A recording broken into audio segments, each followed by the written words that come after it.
Hello viewers, কেমন আছেন সবাই? আশা করি ভালোই আছেন। আজকে আমরা এক্সপ্লেন করব শার্লক হোমস মুভিটি। আর আপনিও নিশ্চয়ই জানেন এটাকে বলা হয় ইতিহাসের সেরা গোয়েন্দা গল্প। আমরা এখানে এমন এক ডিটেকটিভকে দেখতে পাবো যে কিনা যে কোনো কেসকে নিমেষেই সলভ করতে পারে, সেটা যতই পেঁচানো হোক আর যতটা রহস্যময় হোক না কেন।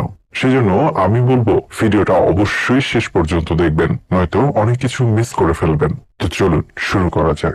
গল্পের শুরুতে আমরা দেখতে পাই ডক্টর ওয়াটসনকে আর আমাদের প্রিয় শার্লক হোমসকে। আসলে আমরা দেখতে পাই তারা খুব জলদি জলদি করে কোন একটা জায়গায় যাচ্ছে। আসল ব্যাপার হচ্ছে তারা লর্ড ব্ল্যাকউড নামের এক স্পেশাল কেস সলভ করে ফেলেছে। আসলে এখানে ব্ল্যাক ম্যাজিক প্র্যাকটিস করার জন্য 5জন লোককে অলরেডি বলি দেওয়া হয়েছে, আর আজকে 6 নম্বর লোকটাকে বলি দেওয়া হবে। বলি থামানোর জন্য ব্ল্যাকউডের সেই লোকেশনে জলদি জলদি করে ডক্টর ওয়াটসন আর শার্লক হোমস চলে আসে। যখনই লর্ড ব্ল্যাকউড বলি দিতে যাবে তখনই তারা দুজন মিলে তার সমস্ত লোকদের অ্যাটাক করে, আর এখানে তখন পুলিশও চলে আসে আর লর্ড ব্ল্যাকউডকে অ্যারেস্ট করে নেয়। এই ঘটনার 3 মাস পর লর্ড ব্ল্যাকউডকে 5জন লোককে হত্যা করার অপরাধে ফাঁসির সাজা শোনানো হয়। তবে ফাঁসির একদিন আগে লর্ড ব্ল্যাকউড একটা লোকের ওপর জাদু করে, আর একজন পুলিশ এসে দেখতে পারে ওই লোকটা কষ্টে প্রচন্ড বাজেভাবে কাতরাচ্ছে। যখন ব্ল্যাকউডকে এই কাজ সম্পর্কে জিজ্ঞেস করা হয় তখন সে বলে, আমি শার্লক হোমসের সাথে কথা বলতে চাই। এরপর আমরা দেখতে পাই শার্লক হোমসকে। তাকে ব্ল্যাকউডের শেষ ইচ্ছে সম্পর্কে বলা হয় যে সে তার সাথে দেখা করতে চায়। এজন্য শার্লক হোমস জেলে চলে আসে তার সাথে মিট করার জন্য। আর এখানে ব্ল্যাকউড শার্লক হোমসকে বলে এখনো 3টা মৃত্যু বাকি আছে, আর এই 3টা মৃত্যু অবশ্যই হবে। তুমি এগুলো কিছুই করতে পারবে না, তুমি চাইলে এই 3টা মৃত্যু আটকাতেও পারবে না। আর এই 3 মৃত্যু যখন হয়ে যাবে তখন ব্রিটেনের ইতিহাস পুরোপুরি ভাবে চেঞ্জ হয়ে যাবে। এরপরের দিনই আমরা দেখতে পাই লর্ড ব্ল্যাকউডকে ফাঁসির মঞ্চে নিয়ে আসা হয়েছে। আর এখানে যখন তাকে ফাঁসি দেওয়া হচ্ছিল তখন লর্ড ব্ল্যাকউড সবার সামনে বলছিল এই মৃত্যু থেকেই তার শুরু হবে। আর এটা বলার পরেই তাকে ফাঁসিতে ঝুলিয়ে দেওয়া হয়। তার মৃত্যু সেখানে হয়ে যায়। আর আমরা দেখতে পারি ডক্টর ওয়াটসন জলদি করে ব্ল্যাকউডকেও চেক করে নেয় সে আসলে মারা গিয়েছে কিনা নাকি এখনো জীবিত আছে। আর যখন সে মৃত্যু সংবাদ কনফার্ম করে তখন ব্ল্যাকউডকে দাফন করে দেয়া হয়। এর কিছুদিন পর যখন শার্লক হোমস ঘরের মধ্যে ছিল তখন তার সাথে মিট করতে আসে একটি মেয়ে। মেয়েটির নাম হচ্ছে আইরিন। মেয়েটা শার্লককে আগে থেকে চিনত। আর এখানে আমরা দেখতে পারি আইরিন শার্লক হোমসকে একটা কাজও দেয়। সে বলে তোমাকে একটা লোককে খুঁজে বের করতে হবে যার নাম রিও। আর এটা বলার পর সে চলেও যায়। আসলে রিও নামের যে লোকটাকে খোঁজার দায়িত্ব দেয়া হয়েছিল সেই দায়িত্ব সে পালন করবে কিনা সেই ব্যাপারটা শার্লক হোমস নিজেও শিওর ছিল না, কারণ হোমস এটা জানে না যে সে কেন এই কাজটা করতে দিয়েছে। এই জন্য যখন তাকে ফলো করা শুরু করে তখন সে বুঝতে পারে যে আইরিন এই কাজটা কোন একটা প্রফেসরের জন্য করছে। সে যে লোকটাকে খোঁজার দায়িত্ব তাকে দিয়েছে সেটারও হয়তো কোনো একটা কারণ আছে। আর এই জন্য জলদি করে হোমস চলে আসে ডক্টর ওয়াটসনের কাছে আর তার সাথে সমস্ত ব্যাপারগুলো শেয়ার করে। তবে তখন একটা পুলিশ অফিসার সেখানে চলে আসে আর বলে যে লর্ড ব্ল্যাকউড আবার জীবিত হয়েছে, কারণ তাকে তার কবর থেকে ওঠার সময় একটা লোক তাকে দেখতে পেয়েছে। আর এটা শোনার পর তারা দুজন পুরোপুরি থ হয়ে যায়। আর আমরা দেখতে পারি যেখানে ডক্টর ওয়াটসন বলে আমি নিজ হাত দিয়ে তার মৃত্যু কনফার্ম করেছি, এরপরেও সে জীবিত হয় কি করে? আসলে সে কি কোনো ভূত প্রেত নাকি? আর এই সমস্ত ব্যাপারগুলোতে পুরোপুরি কনফিউজড হয়ে তারা জলদি করে চলে আসে সেই কবরের কাছে আসলে এই ব্যাপারটা চেক করার জন্য। আর এখানে যখন তার লাশটাকে বের করা হয় তখন তারা এই কবরে রিওর লাশটাকে পায়। আসলে রিও হচ্ছে সেই লোকটা যাকে খোঁজার দায়িত্ব আয়রন হোমসকে দিয়েছিল। আর এটা দেখার পর সে পুরোপুরি অবাক হয়ে যায়। বডির পাশে একটা ঘড়ি পাই, আর এই ঘড়িটার সাহায্যে রিওর আসল বাড়িটা কোথায় ছিল সেই খবর হোমস বের করে ফেলে। ডক্টর ওয়াটসনের সাথে সেখান থেকে চলে আসে। এখানে আসার পর তারা বুঝতে পারে রিও নামের লোকটা ব্ল্যাকউডের জন্যই কাজ করত। আর এখানে তারা দুজন মিলে চাইতো সায়েন্স আর ম্যাজিককে এক করতে। তারা এখানে একটি বডিকে দেখতে পাই যার মধ্যে কিছু পানি আর কিছু মৃত ব্যাঙ ছিল। তখন এখানে দুটো লোক আসে ঘরটিকে জ্বালিয়ে দেওয়ার জন্য। তবে যখন এই ব্যাপারটা ওয়াটসন বুঝতে পারে তখনই একটা ভয়ঙ্কর মারামারি শুরু হয়। তারা কোনো মতে সেখান থেকে বেরিয়ে আসে। তবে যেহেতু এখানে মারামারির মধ্যে অনেক বেশি ভাঙচুর হয়েছে তাই ওয়াটসন ও হোমসকে এখান থেকে আটক করে নিয়ে যায়। খবরটা পাওয়ার পরে ওয়াটসনের হবু ওয়াইফ ওয়াটসনকে বের করে ফেলে, তবে হোমসকে বের করে না, কারণ হোমসকে সে একেবারে সহ্য করতে পারে না। জেলের মধ্যে প্রত্যেকটা কয়েদি হোমসকে মারতে চায়, কারণ এখানে যতগুলো কয়েদি আছে তার মধ্যে বেশিরভাগ কয়েদিকে হোমস ধরিয়ে দিয়েছে। তখন একটা পুলিশ অফিসার এসে তাকে নিয়ে যায়। আর বলে তোমার বেল করিয়েছে স্যার থমাস নামের একটি লোক। এরপর তাকে বের করে মাথায় একটা কাপড় বেঁধে জলদি করে তাকে নিয়ে আসা হয় স্যার থমসের কাছে। তবে চোখে কাপড় বেঁধে নিয়ে আসলেও হোমস বুঝতে পারে সে কোথায় আছে। আর সে তাদের সবাইকে বলে দেয় যে আমি এখন টেম্পল অফ ফোর্স সোসাইটিতে আছি, আর এটা হচ্ছে একটা সিক্রেট সোসাইটি। এটা শোনার পর সবাই পুরোপুরি হয়ে যায়। তাছাড়া হোমস এখানে থেমে যায় না, সে স্যার থমাসকে খুব ভালো করে অবজার্ভ করে, সবটা বুঝতেও পারে সে আসলে লর্ড ব্ল্যাকউডের বাবা। আর এটা শুনে স্যার থমস পুরোপুরি অবাক হয়ে যায়, সে বুঝতে পারে না সে কি বলবে। আর সে এটাও বুঝতে পারে না যে এটা কি করে সে বুঝতে পারলো। স্যার থমাস হোমসকে একটা ব্ল্যাক ম্যাজিকের বই দেয় আর বলে এটা হচ্ছে সেই বই যেটা পড়ে ব্ল্যাকউড আজকের ব্ল্যাকউড হয়েছে, যেটা পড়ে সে তার ব্ল্যাক ম্যাজিক গুলো শিখতে পেরেছে। তুমি এই বইটা পড়ে যত দ্রুত সম্ভব ব্ল্যাকউড থেকে এই পৃথিবীকে রক্ষা করো, কারণ সে পুরো পৃথিবীকে নষ্ট করতে চলেছে। সেখান থেকে বেরিয়ে শার্লক হোমস জলদি করে ব্ল্যাক ম্যাজিক রিলেটেড যতগুলো কেস আছে সেগুলো সলভ করার ট্রাই করে। সে ব্ল্যাক ম্যাজিক সম্পর্কে বিভিন্ন তথ্য কালেক্ট করে। তবে একদিন সে জানতে পারে যে স্যার থমাসের বাথটবে ডুবে মৃত্যু হয়েছে। আর এটা শোনার পর সে জলদি করে তাকে চেক করতে চলে আসে। আর এখানে আসার পর সে একটি ইনভেস্টিগেশন করে। আর সে বুঝতে পারে যে এই মৃত্যুটা ব্ল্যাকউড নিজেই করিয়েছে, কিন্তু কোনো প্রমাণ এখানে রেখে যায়নি। আর একটু ইনভেস্টিগেশন করার পর হোমস সেখানে একটি সিক্রেট দরজা পেয়ে যায়। আর এই দরজাটার মধ্যে যাওয়ার পর সে দেখতে পারে এখানে অনেক অনেক ব্ল্যাক ম্যাজিক সামগ্রী রয়েছে। এখান থেকে কিছু সামগ্রী সে চুরি করে তার পকেটে ঢুকিয়ে ফেলে এবং জলদি করে সেখান থেকে পালিয়ে যায়। পরের সিনে আমরা দেখতে পাই স্যার থমাসের জায়গাটা কে নেবে সেই ব্যাপারে মিটিং হচ্ছে। এখানে একজন ব্ল্যাকউডের সাথে জড়িত, আর সে ব্ল্যাকউডকে স্যার থমাসের জায়গাটা নেওয়ার জন্য ডাক দেয়। আর এটা দেখার পর সবাই পুরোপুরি অবাক হয়ে যায়, কারণ তারা কেউই জানতো না যে ব্ল্যাকউড এখনো জীবিত আছে।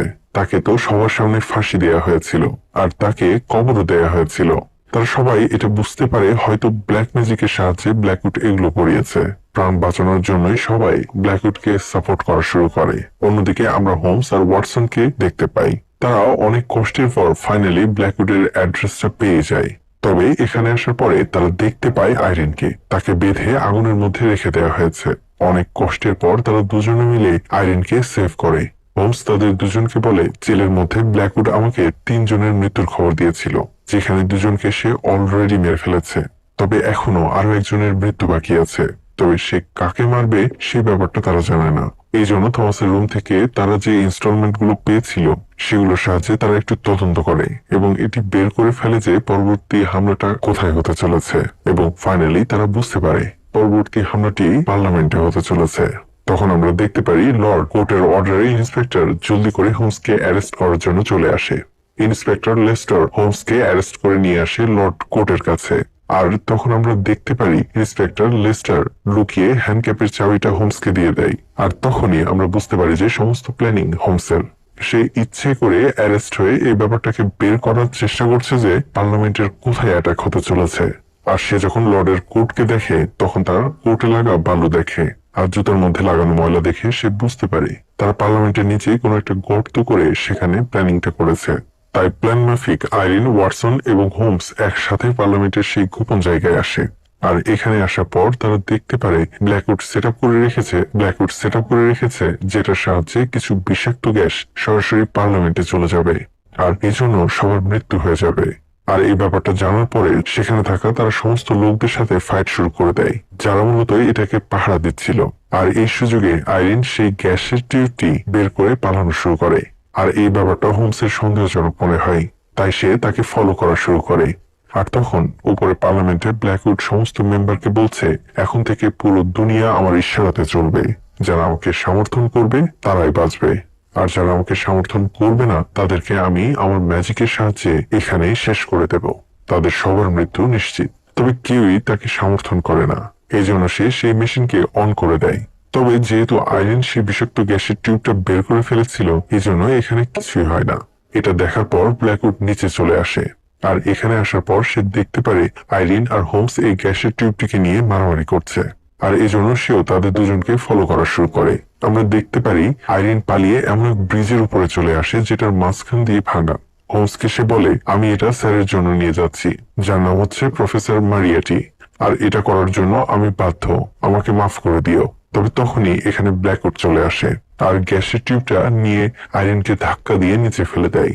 আর হোমস এসে ব্ল্যাকউডের সাথে ভয়ঙ্কর রকমের একটা ফাইট করে। তবে হোমস চালাকি করে ব্ল্যাকউডকে রশির মধ্যে আটকে ফেলে, যাতে করে সে পালিয়ে যেতে না পারে। এরপর সে ব্ল্যাকউডকে বলে, তুমি আসলে কোনো জাদু জানো না, তুমি আসলে সায়েন্স ইউজ করে মানুষকে বোকা বানাচ্ছ, আর এটাকেই মানুষ ম্যাজিক মনে করে। আর জেলের মধ্যে যে লোকটা তোমার ম্যাজিকের জন্য আহত হয়ে গিয়েছিল, তাকে আসলে তুমি এটা করার জন্য টাকা দিয়েছিলে। আর যে কবর থেকে তুমি পালিয়ে গিয়েছিলে, সেই কবরটা তোমার লোকজন আগে থেকেই গর্ত করে রেখেছিল। আর তাছাড়া আজকে যে তুমি প্ল্যানিংটা করেছো, তা হচ্ছে তুমি নিচে বিষ রেখে পার্লামেন্টের উপরে সবাইকে মারতে চেয়েছো। আসলে তুমি তোমার সাপোর্টারদের বাঁচিয়ে নিতে, আর এতে করে তাদের সবার মনে হতো যে তুমি তোমার ম্যাজিকের সাহায্যে সমস্ত ব্যাপারগুলো করেছো। আর এতে করে তারা প্রচন্ড ভয়ে তোমাকে রাজা মেনে নিত। আর তাছাড়া এই বিষ থেকে তোমার যে লোকজনগুলো বাঁচত, তাদেরকে তুমি অলরেডি অ্যান্টিডট দিয়ে দিয়েছ, যেটা সম্পর্কে তারা নিজেরাও জানে না। এই সমস্ত ব্যাপারগুলো রিভিল করার পর হোমস ব্ল্যাকউডকে ফ্রি করে দেয়। এইবার তোমাকে ধরে নিয়ে গিয়ে ভালো করে ফাঁসি দেওয়া হবে, যাতে করে এবার পুরোপুরি তোমার মৃত্যু হয়। তবে এগুলো শোনার পর ব্ল্যাকউড হোমসকে মারার জন্য সামনের দিকে আসতে থাকে, এবং আসতে গিয়ে সে পড়ে যায়, আর তার গলাটা চেনের মধ্যে আটকে যায়, আর সেখানে মৃত্যু হয়ে যায় তার। এরপর হোমস চলে আসে আইরিনের কাছে। সে এখনো জীবিত আছে। তাকে প্রফেসরকে সে বিষ দেওয়ার ব্যাপারে জিজ্ঞেস করে। আইরিন তাকে বলে, তুমি আমার দুর্বল জায়গা জানতে চাচ্ছ, তা আমি কখনোই তোমার সাথে শেয়ার করব না। এর কিছুদিন পর ডক্টর ওয়াটসন তার হবু বউকে নিয়ে হোমসের অফিসে এসে দেখতে পায় হোমস গলায় দড়ি দিয়েছে, মানে সে গলায় দড়ি দিয়ে ঝুলে আছে। আর এই সমস্ত ব্যাপারগুলো দেখার পর তার হবু বউ একটু বেশি ঘাবড়িয়ে যায়। ডক্টর ওয়াটসন এই ব্যাপারটা ক্লিয়ারলি বুঝতে পারে যে হোমস কোনো এক্সপেরিমেন্ট করছে। আর তখন আমরা দেখতে পাই গলায় দড়ি দিয়ে ঝুলন্ত অবস্থায় হোমস তার চোখটাকে খুলে, আর এরপর সে রিভিল করে কি করে ফাঁসিতে থাকা অবস্থাতেও ব্ল্যাকউড মারা গিয়েছিল না, সে তখনও জীবিত অবস্থায় ছিল। সে বলে ব্ল্যাকউড গলার মধ্যে ফাঁসি দেয়নি, তাকে কোমরের মধ্যে দড়ি বেঁধে উপর দিক দিয়ে ঝুলিয়ে দেওয়া হয়েছিল। তখন ডক্টর ওয়াটসন বলে, আমি নিজ হাতে তার হার্টবিট চেক করেছি, সে মারা গিয়েছিল। হোমস বলে এটার জন্য সে একটা মেডিসিন ব্যবহার করেছিল, যেটার জন্য হার্টবিট কিছু সময় ধরে কাজ করবে না, তবে তাতে মানুষের মৃত্যুও হয় না। আর তখনই আমরা দেখতে পাই এখানে পুলিশ চলে আসে, আর সে শার্লক হোমসকে বলে পার্লামেন্টের নিচের সেই পার্টে, মানে যেখানে ব্ল্যাকউড বিষের কিউব সহ মেশিন রেখেছিল, সেখানে একজন পুলিশের মৃত্যু হয়েছে, যাকে প্রফেসর মারিওটি মেরেছে। আর তাছাড়া সেই মেশিনের একটা গুরুত্বপূর্ণ পার্টও গায়েব হয়ে গেছে। আর এই মেশিনের এই পার্টটির সাহায্যে রিমোট দিয়ে সেটাকে কন্ট্রোল করা যাবে। আর এই সমস্ত ব্যাপারগুলো শোনার পর হোমস বুঝতে পারে যে আইরিনকে তাদের কাছে পাঠানো হয়েছিল তাদের মনোযোগ ঘুরিয়ে দেওয়ার জন্য। আসলে তার বিষের কোনো দরকার ছিল না, তার দরকার ছিল সেই মেশিনের পার্টটি, যেটা সাহায্যে রিমোট দিয়ে সেটাকে কন্ট্রোল করা হয়। আর এগুলো বুঝতে পেরে এখানে হোমস তার একটা ফেমাস ডায়লগ বলে, কেস রিওপেন। আর এই পয়েন্টে এই পুরো মুভিটা এখানে শেষ হয়ে যায়।